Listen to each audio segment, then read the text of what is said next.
Hello दोस्तों, नमस्कार। मैं अजय आप सभी का स्वागत करता हूं अपने YouTube चैनल डीपी स्टडी 90 पर।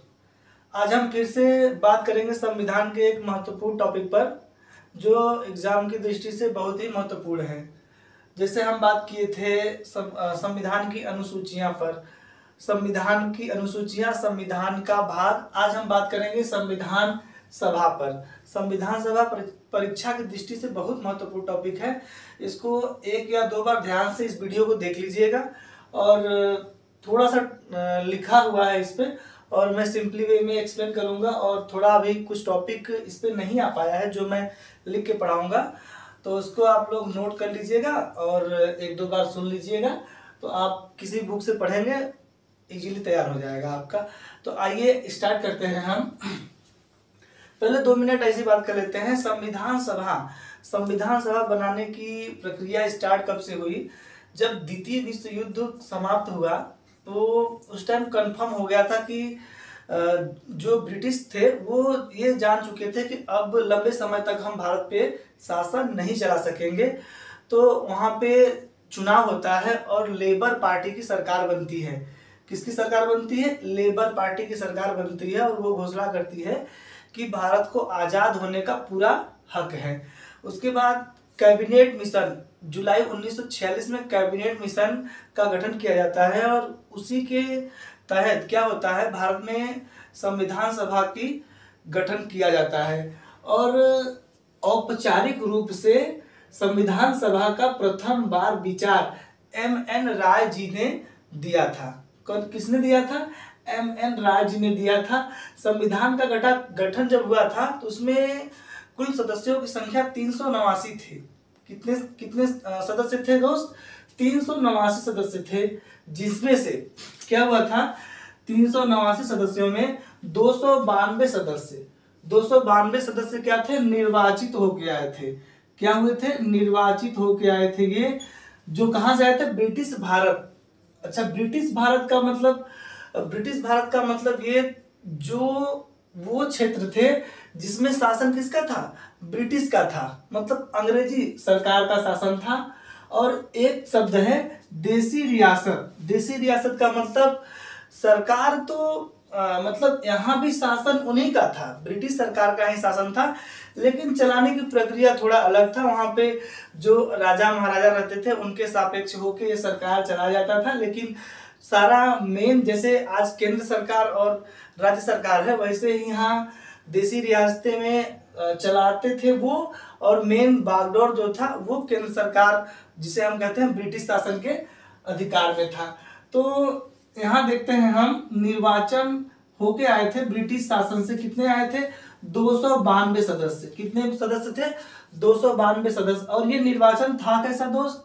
ये निर्वाचन था अप्रत्यक्ष। कैसा था?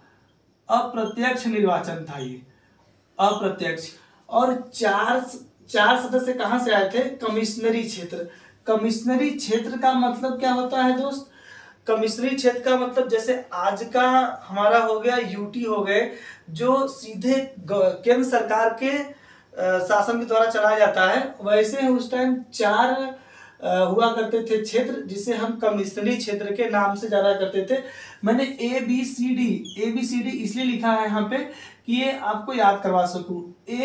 ए का मतलब अजमेर जो राजस्थान में है, अजमेर। बी मतलब कौन? पाकिस्तान का बलूचिस्तान। कौन था? पाकिस्तान का बलूचिस्तान। और सी मतलब कुर्ग और डी मतलब दिल्ली। अपना कौन? दिल्ली। ए से अजमेर, बी से बलूचिस्तान, सी से कुर्ग और डी से दिल्ली। ये 4 क्या थे? हमारे कमिश्नरी क्षेत्र हुआ करते थे, जिसमें 93 सदस्य कहां से आए थे? देसी रियासतों से। इनका निर्वाचन नहीं हुआ था, इनका क्या हुआ था? मनोनयन हुआ था। क्या हुआ था दोस्तों? मनोनयन। ऐसे ही जिसको इम्पोर्टेंट समझे वहां के राजा, उनको उठा के भेज दिया और वो बहुत इंपॉर्टेंट नहीं लिए थे इसको। और इन पूरे सदस्यों में महिलाएं कितनी थी? 15 महिलाएं थी। कितनी महिलाएं थी मित्रों? 15 महिलाएं थी। अब हम बात करते हैं, संविधान सभा बन गई। पहली बैठक होती है इनकी 9 दिसंबर 1946 को प्रथम बैठक होता है।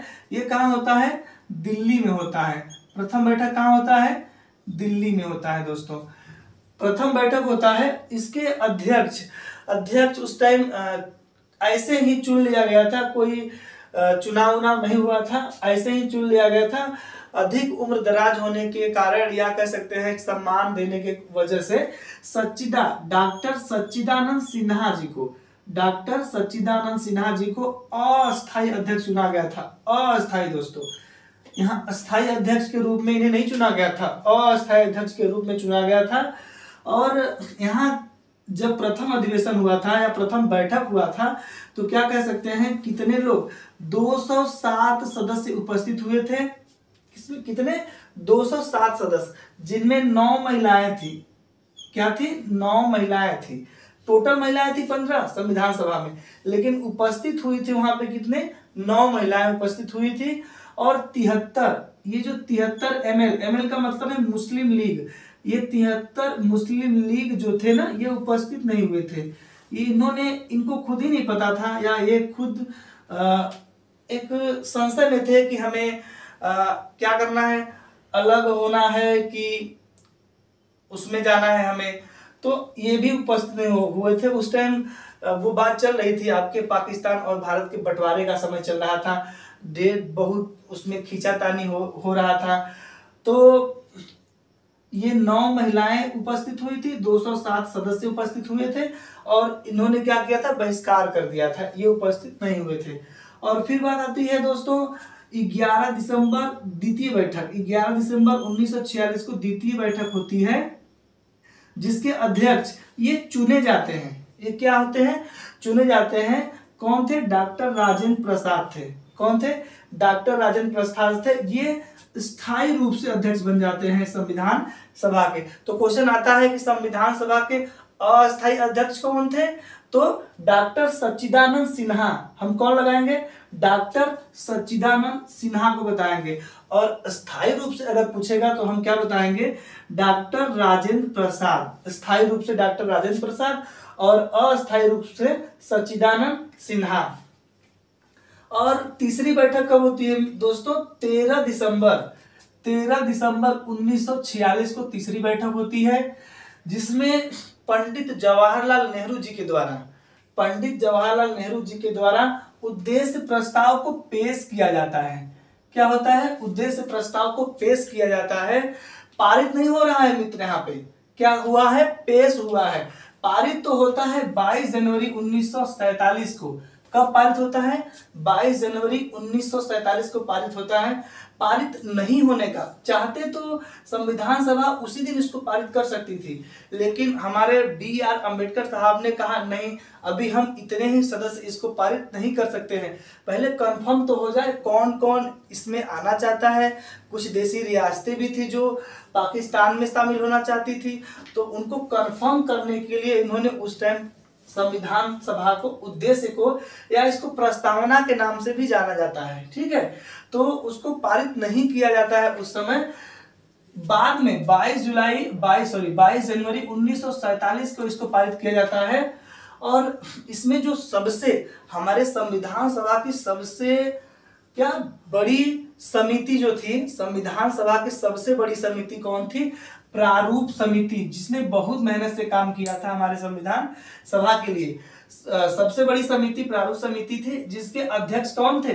BR अम्बेडकर। कौन थे इसके अध्यक्ष दोस्तों? BR अम्बेडकर। इन्होंने बहुत महत्वपूर्ण भूमिका निभाया है हमारे संविधान को बनाने में, इसीलिए इनको हम क्या कहते हैं? संविधान का पिता कहते हैं, या संविधान के जनक कहते हैं। क्या कहते हैं? संविधान का जनक कहा जाता है डॉक्टर BR अम्बेडकर को। और BN राव, जो हमारे BN राव थे, उन्होंने इनको जनक ही नहीं, जननी, माता, संविधान के जननी का भी दर्जा दिया है दोस्तों। तो ये चीजें आप याद रखें, ये कभी कभी क्वेश्चन पूछ देता है। तो ये हो गया होगा कंफर्म। 29 अगस्त 1947 को ये समिति बनी थी, और इसमें 6 सदस्य हुआ करते थे, और एक BR अम्बेडकर जी को लेकर के कुल 7 सदस्य होते थे इसमें, ठीक है। अब हम नेक्स्ट बात करेंगे कुल अधिवेशन कितने हुए। जैसे हम पहला बैठक पढ़े, दूसरा बैठक पढ़े, तीसरा बैठक पढ़े, तो वैसे ही कुल कितने 11+1 कुल कितने बैठक हुए? 12 बैठक हुए थे संविधान सभा के लिए। और लास्ट बैठक कब होता है? 24 जनवरी 1950 को। 24 जनवरी 1950 को ही क्या होता है, इसमें सब लोग इकट्ठे होते हैं और संविधान के बुक के लास्ट पेज पर क्या करते हैं, सबका सिग्नेचर, सभी लोग क्या करते हैं, सिग्नेचर करते हैं। उस टाइम कितने लोग सिग्नेचर किए थे? 284 सदस्य हस्ताक्षर करते हैं। कितने सदस्य दोस्तों? 284 सदस्य। और हमारा संविधान बनकर तैयार कब हुआ था? 26 नवंबर 1949 को। 26 नवंबर 1949 को हमारा संविधान बनकर तैयार होता है, जिसमें टोटल 2 वर्ष 11 माह और 18 दिन का समय लगता है। 2 वर्ष 11 माह 18 दिन का, जिसमें 395 अनुच्छेद, 22 भाग और 12 अनुसूचियां। मूल संविधान में 12 अनुसूचियां थी, मैंने पढ़ाया अनुसूचियां। मूल संविधान में 12 अनुसूचियां थी और अमेंडमेंट होते गए तो 4 अनुसूचियां और जोड़ दी गई। अब कितनी टोटल अनुसूचियां हो गई हैं? 12 अनुसूचियां हो गई है दोस्तों। तो और उस टाइम 26 नवंबर 1949 को बनकर तैयार होता है जब हमारा संविधान, तो हम आंशिक रूप से क्या करते हैं, आंशिक रूप से संविधान को लागू करते हैं। और जिनमें कितने अनुच्छेद को हम प्रथम बार में लागू करते हैं? 16 अनुच्छेदों को हम लागू करते हैं। 16 अनुच्छेदों को लागू करते हैं, जो इधर से मिटा दे रहे हैं।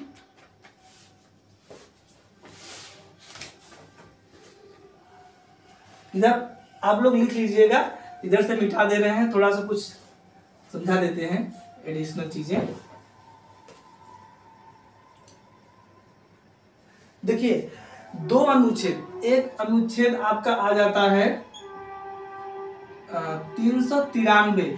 ये क्या बताता है? संविधान का संक्षिप्त नाम। संविधान का संक्षिप्त नाम क्या होगा? भारत का संविधान। क्या होगा? भारत का संविधान।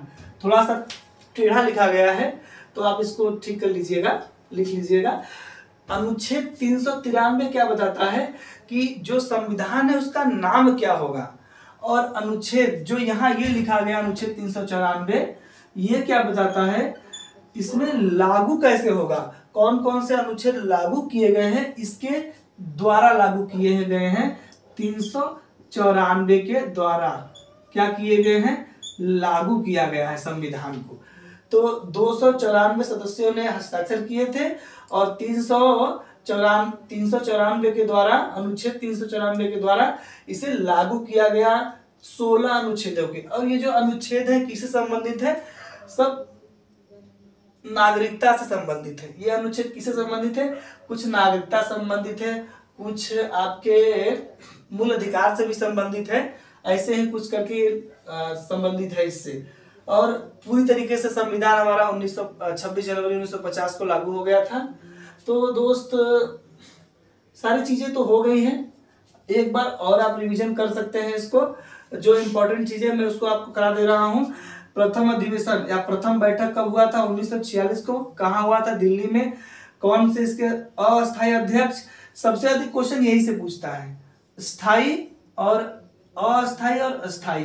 अस्थायी अध्यक्ष प्रथम बैठक में डॉक्टर सच्चिदानंद सिन्हा और द्वितीय अधिवेशन में डॉक्टर राजेंद्र प्रसाद जो थे अस्थायी अध्यक्ष के रूप में क्या करते हैं? चुने जाते हैं। और बाद में ये राष्ट्रपति भी चुने जाते हैं, जो दोबारा आपको 52 से चुने जाते हैं और 62 तक रहते हैं। 2 बार राष्ट्रपति के पद पे चुने जाते हैं डॉक्टर राजेंद्र प्रसाद। अब हम आगे बात करेंगे जब इस टॉपिक में, तो एक टॉपिक रह जाता है, जैसे संविधान सभा ने अपना दिन रात मेहनत किया और संविधान को पूरी तरीके से कंप्लीट कर दिया, तो बात आती है इसको लिखा कैसे जाएगा, किसके द्वारा लिखवाया जाएगा। तो एक होते हैं नंदलाल बोस, एक होते हैं प्रेम बिहारी नारायण रायजादा। ये किस लैंग्वेज में लिखी गई थी दोस्त? तो ये इंग्लिश भाषा में लिखी गई थी। कौन सी भाषा में लिखी गई थी? ये इंग्लिश भाषा में लिखी गई थी। और किसके द्वारा लिखी गई थी? प्रेम बिहारी नारायण रायजादा के राइटिंग में लिखी गई थी। और नंदलाल बोस जी जो थे वो क्या करते थे, आप देखेंगे ना, तो संविधान लिखा कैसे गया है, ये पेज बनाया गया है ऐसे, ये पेज ऐसे बन गया। तो इसमें जो भी मैटर है ऐसे लिखा गया। फिर इसके बगल बगल एक बॉर्डर लाइनिंग बनाई गई है, एक बॉर्डर लाइनिंग बनाई गई है जिसमें कुछ फूल पत्तियां इधर से इधर, कुछ फूल पत्तियां इधर, इसको सजाया गया है हर एक पेज पर, हर एक पेज पर ये बनाया गया। तो ये किसने बनाया है, नंदलाल बोस जी ने बनाया है। और ये जो हेड राइटिंग में लिखा गया था वो किसने लिखा था, प्रेम बिहारी नारायण रायजादा जी ने। बहुत बड़ी बात होती है दोस्तों, इन्होंने जब हमारे पंडित जवाहरलाल नेहरू जी जाते हैं, इनसे मिलते हैं, तो कहते हैं कि संविधान बनकर तैयार हो गया है और उसे लिखवाना चाहते हैं हम लोग आपके हेड राइटिंग से, आपके हाथों के द्वारा, बताइए आप क्या फीस लेंगे इस लिखने का। तो इन्होंने बहुत अच्छी बात कही कि मुझे सौभाग्य प्राप्त हुआ कि मैं इस काबिल हूँ कि अपने देश का संविधान लिखूं, मेरे लिए उतनी ही बहुत बड़ी बात है। मुझे कोई फीस नहीं चाहिए, लेकिन एक गुजारिश है कि मेरे लिखे द्वारा हर पेज के लास्ट में मैं अपना नाम लिखूंगा। तो उन्होंने मान लिया। और क्यों नहीं मानेंगे, कोई व्यक्ति इतना बड़ा काम कर रहा है, इतना मेहनत से काम कर रहा है आपके लिए, और किस लिए, महज अपने नाम के लिए। तो उन्होंने इसे स्वीकार कर लिया और इन्होंने बड़ा अच्छा लिखा और इंग्लिश लैंग्वेज में लिखा और लिख के पूरा कंप्लीट कर दिया। तो आपका ये संविधान सभा कंप्लीट हो गया है। हम नेक्स्ट टॉपिक पे बात करेंगे संविधान का भाग या तो फिर संविधान का स्रोत। जैसा आप चाहते हैं तो वैसा आप मैसेज कर देंगे, तो ऐसा हम क्लास कर ले लेंगे और उसके बाद हम बात करेंगे फिर आपके भाग 1, भाग 2, भाग 3 स्टार्ट कर देंगे। पहले एक टॉपिक हम पूरे भाग को डिस्कस कर लेंगे, इस पे किस भाग में किस अनुच्छेद से क्या क्या चीजें हैं। उसके बाद एक एक भाग को उठा करके हम क्या करेंगे, पढ़ना स्टार्ट करेंगे। भाग 1, भाग 2, भाग 3 बहुत सिंपली वे में पढ़ेंगे दोस्त, हम एकदम आराम से, धीरे धीरे सारी चीजें आपको क्लियर हो जाएंगी। तो अगर आपको ये चीजें समझ में आई होगी, थोड़ा सा 1 बार 2 बार देख लेंगे तो क्लियर हो जाएगा चीजें। और अपने दोस्तों और मित्रों को शेयर करिएगा, और जिन्होंने हमारे चैनल को भी सब्सक्राइब नहीं किया है वो सब्सक्राइब करेंगे और शेयर एंड लाइक करेंगे। जय हिंद, जय भारत।